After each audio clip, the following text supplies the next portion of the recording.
स्वागत है आपका हमारे YouTube चैनल कॉमिक फैन पर।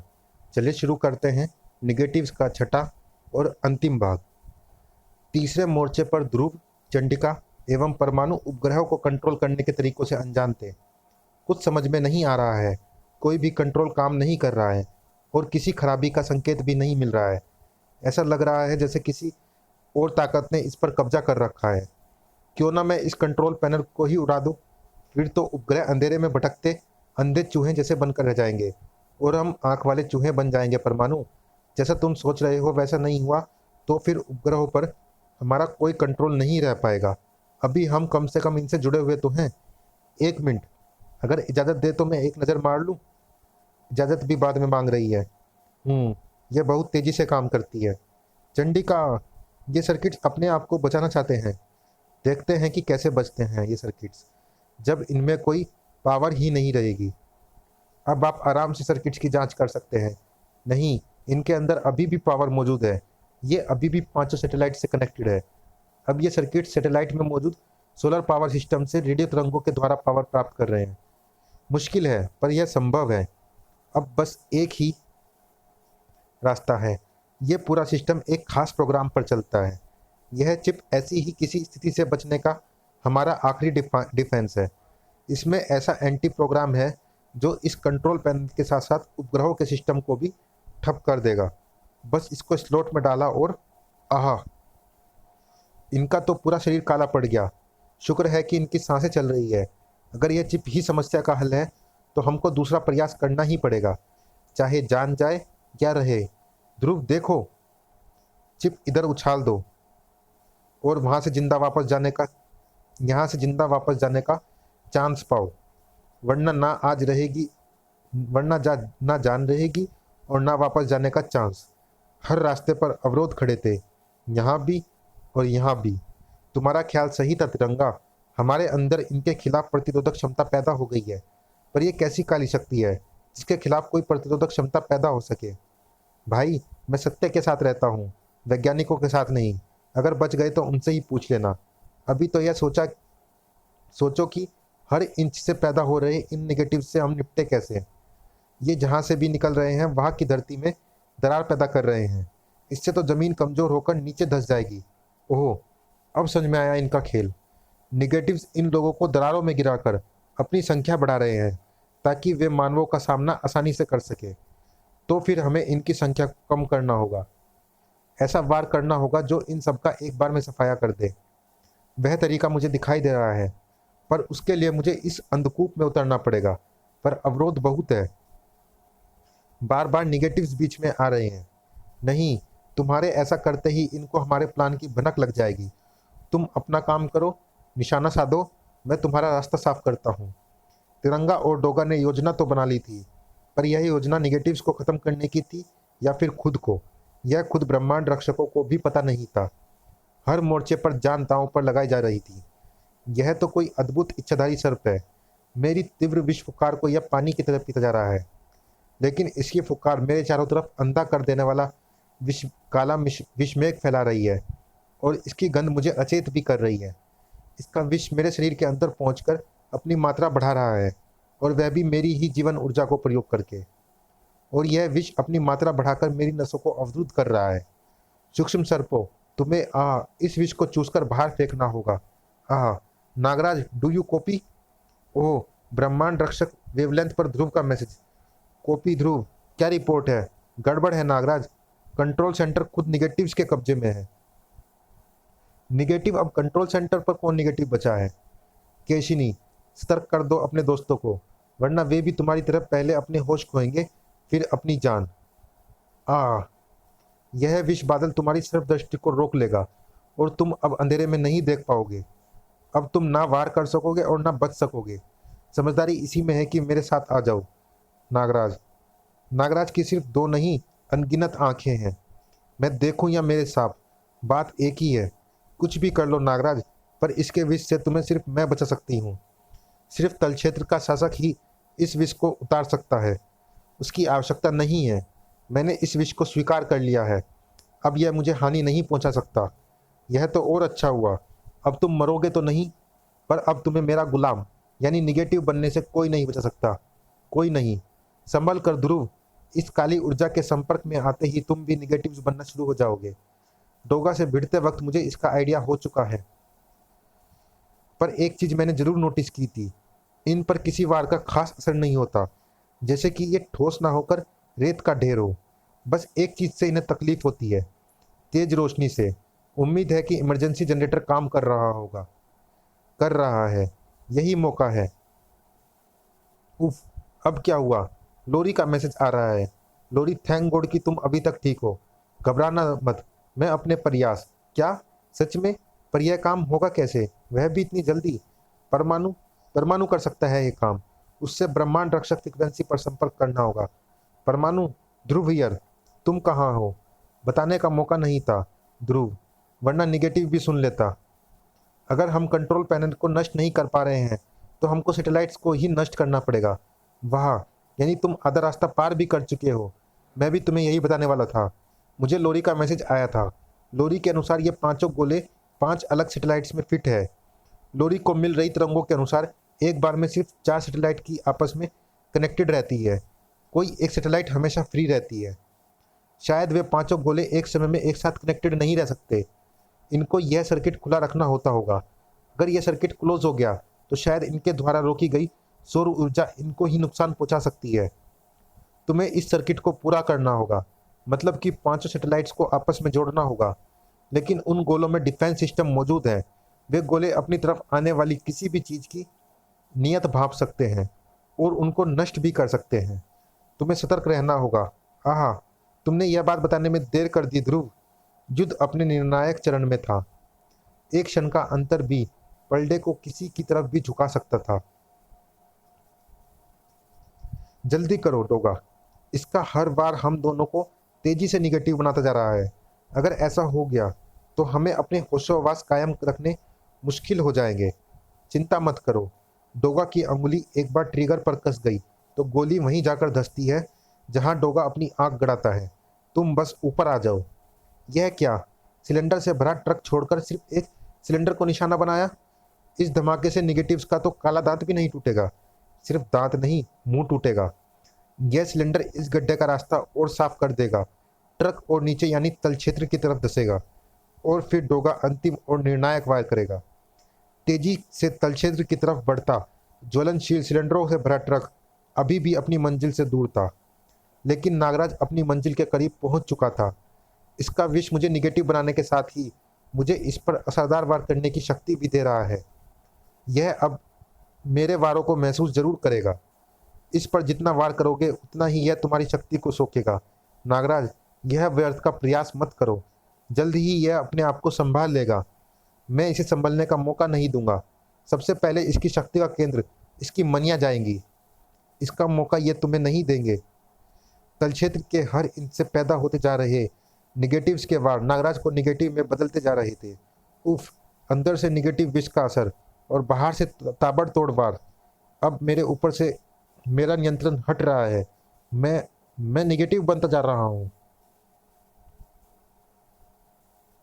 तिरंगा और डोगा भी कुछ ऐसी ही आत्महत्या की कोशिश में थे। बस अब और नहीं रोका जा सकता। अब इससे पहले कि हमारी प्रतिरोधक क्षमता भी दम तोड़ दे। उड़ा दो ट्रक को। उड़ाऊंगा नहीं, फोड़ूंगा। हथगोला अपने निशाने से उतनी ही दूर था जितनी दूर नागराज अपने होश खोने से था।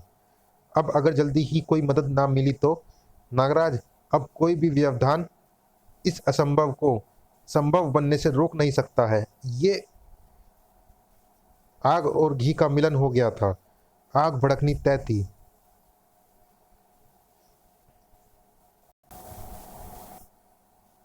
आग और घी का मिलन हो गया था। आग भड़कनी तय थी। लगातार होते भीषण धमाकों के साथ निकलती रोशनी की चकाचौंध किरणों ने मूल तल क्षेत्र को कुछ पलों के लिए तेज रोशनी से भर दिया और नागराज को वह मौका दे दिया जिसकी उसे तलाश थी। खेल खत्म हो चुका है यामिनी। अब बेहतर होगा कि तुम सतह पर फैलते अंधेरे को रोक दो। बदले में मैं तल क्षेत्र को बख्श दूंगा। तुम तो ऐसे बोल रहे हो जैसे यह मामूली लड़ाई पूरा युद्ध हो। युद्ध तो अभी बाकी है नागराज। इनसे मिलो।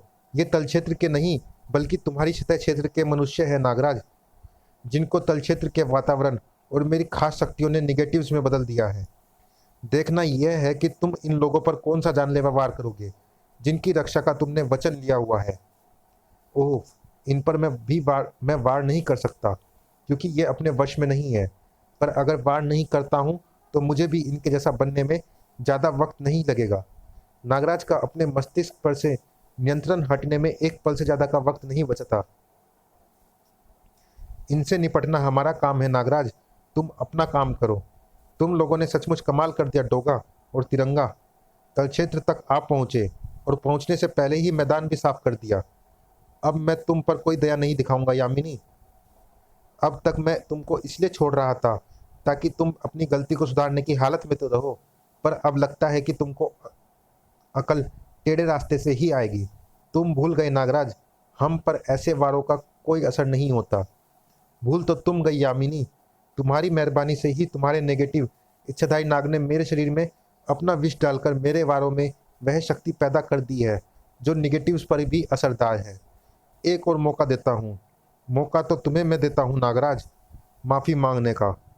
अंडमान, तुम आज़ाद हो गए। हाँ, धमाके की तेज रोशनी ने मेरे बंधनों को भी इतना कमज़ोर कर दिया कि मैं उनको तोड़ सकूं। लेकिन तुमने यामिनी पर वार करके गलती की है नागराज। माना कि यामिनी महत्वाकांक्षी है, पर है तो मेरी मंगेतर। यह जानते हुए भी कि नागराज की शक्तियों में अब निगेटिव पावर भी शामिल हो चुकी है। तुम तुम मेरे लिए नागराज से लड़ रहे हो। अंडमान, तल क्षेत्र का शासन मैंने तुमसे कुछ छीनने के लिए नहीं बल्कि तुम्हें पाने के लिए स्वीकारा था यामिनी। तुम इसे रोक सकते हो तो रोक लो अंडमान, वरना यह काम मुझे करना ही पड़ेगा। यामिनी के पिता अंधकार राज ने मरते वक्त अपनी पुत्र यामिनी का हाथ और तल क्षेत्र का शासन मुझे सिर्फ एक कारण से सौंपा था। वे चाहते थे कि ना तो उनकी पुत्री किसी को नुकसान पहुंचा पाए और ना ही कोई उनकी पुत्री को। तुमने आज वही काम किया है और इसकी सजा तुम्हें अंडमान तुमको देगा। मैं भी यामिनी को नुकसान नहीं पहुंचा रहा था अंडमान, बल्कि इसे दूसरों को नुकसान पहुंचाने से रोक रहा था। तल क्षेत्र में अंडमान की शक्तियां प्राकृतिक रूप से बढ़ी हुई थी। युद्ध का परिणाम किसी भी पक्ष की तरफ जा सकता था। कुछ ऐसी ही स्थिति कंट्रोल सेंटर में भी थी। यहाँ मदद के लिए परमाणु भी नहीं है, अब तो सिर्फ इस चिप का ही सहारा है। अरे, इसने तो पूरे कंट्रोल पैनल को ही उड़ा दिया, और वह भी वायरस पूरा होने से पहले। अब हमें उसकी ज़रूरत है भी नहीं। सैटेलाइट्स अपना काम खुद कर लेंगी। अब तुम लोग ज़्यादा देर तक अपने आप को निगेटिव्स का गुलाम बनने से बचा नहीं सकते। तुम्हें सैटेलाइट्स कंट्रोल की ज़रूरत नहीं है, पर हमें तुम पर किसी भी हालत में कंट्रोल करना ही है। यह तुम्हारा रिमोट कंट्रोल है। इन पर केमिकल अटैक का असर जरूर होना चाहिए। यहाँ रुकना अब बेकार है।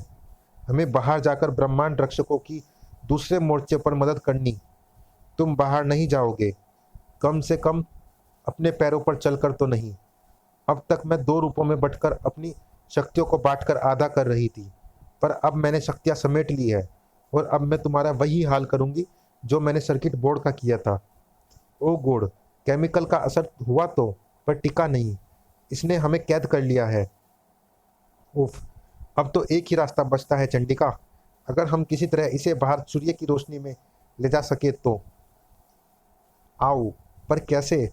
अब अगर हमने इस पर उंगली भी लगाई तो यह हमें कोयला बना डालेंगे, और बिना छुए इसको बाहर भेजेंगे कैसे? एक आइडिया तो है। बस मेरी टाइमिंग सही हो जाए। ध्रुव की किक ने फिसलती चेयर पर बैठे निगेटिव को धूप में ला पटका। यह कमज़ोर पड़ रहा है चंडिका। सूर्य की किरणें इसे कमज़ोर बना रही हैं। यह क्या? एक मिनट, मुझे कुछ समझ में आ रहा है। आह, कैप्टन कैप्टन डोगा और तिरंगा टूटी जमीन के रास्ते तल क्षेत्र में चले गए हैं। मैंने इंतजार भी किया, पर अच्छा किया तुम आ गए। हमें भी तुरंत वहां पहुंचना होगा, पर खाली हाथ नहीं। ध्रुव, वह भाग रही है। समझना मुश्किल था कि मामला सुलझ रहा था या उलझ रहा था।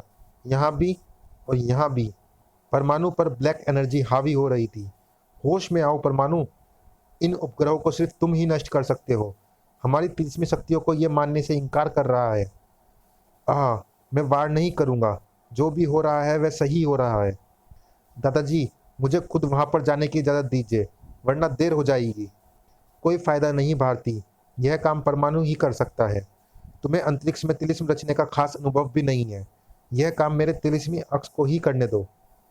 दादा वेदाचार्य, मैं लोरी, आप शायद मुझे नहीं जानता हूँ। मैं पूरे घटनाक्रम पर शुरू से ही नज़र रखे हुए था।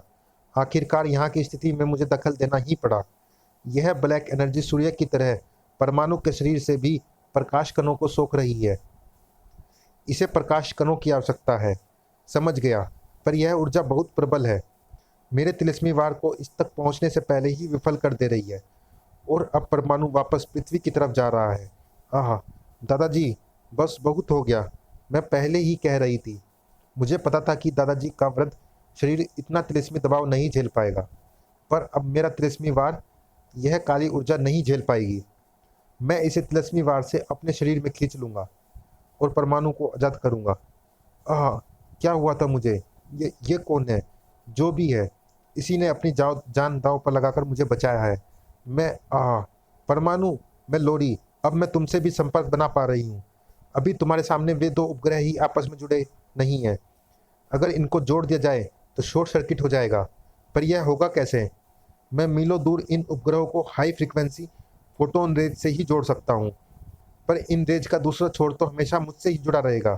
फिर ये आपस में कैसे जुड़ेंगी? कुछ ही सेकंड में सैटेलाइट का कॉम्बिनेशन बदल जाएगा। परमाणु, फिर यह मौका हमें नहीं मिलेगा। फिर तो एक ही रास्ता बचा है जिससे यह सैटेलाइट शॉर्ट सर्किट हो सके। मुझे खुद तार बनना पड़ेगा। परमाणु, और यह कौन है? तुमने मुझे इसे और परमाणु को सुरक्षित स्थान पर पहुंचाना होगा।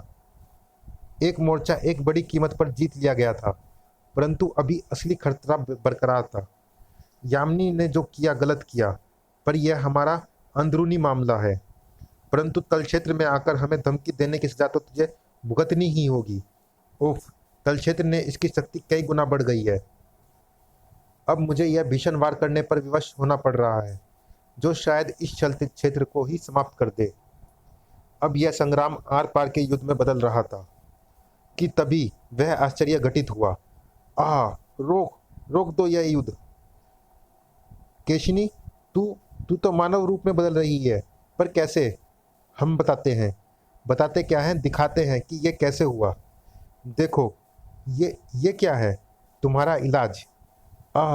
मेरी शक्तियाँ क्षीण होती लग रही है। एक मामूली धुआं हम पर इतना खतरनाक असर कैसे कर सकता है? यह हमें सामान्य इंसानी रूप में बदल रहा है। यह क्या चमत्कार है ध्रुव? यह चमत्कार तो तिरंगा का है नागराज। मैंने क्या किया?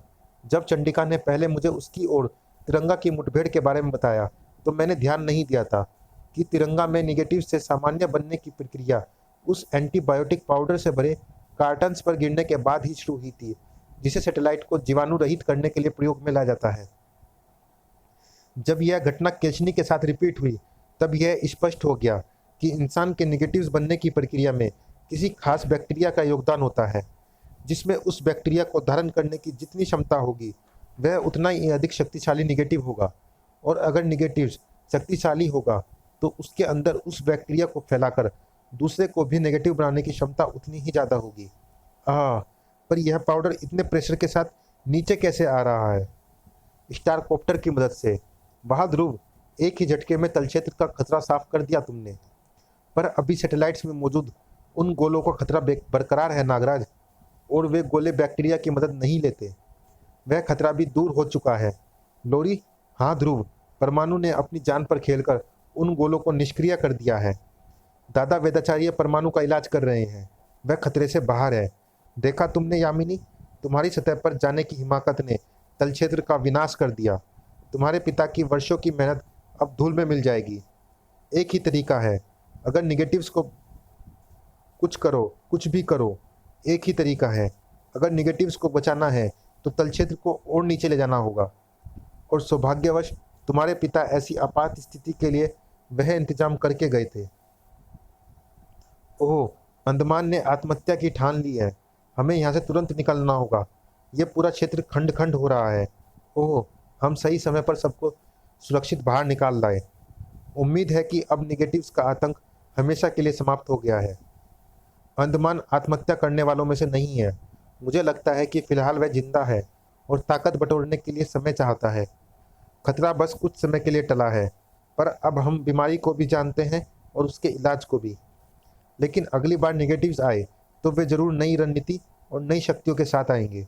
तब पता नहीं हम उनको रोक भी पाएंगे या नहीं। समाप्त।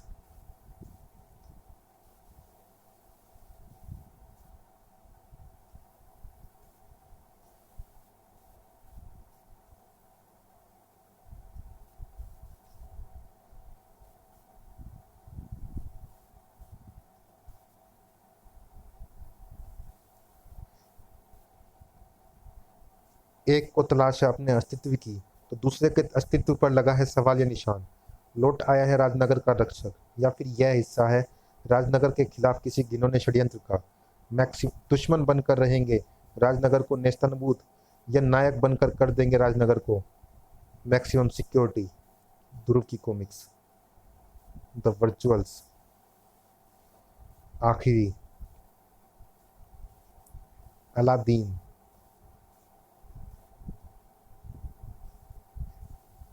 आज नागराज का निर्माता सुनाएगा नागराज के नरकनाशक बनने की वो कहानी जिससे दुनिया अब तक अनजान है।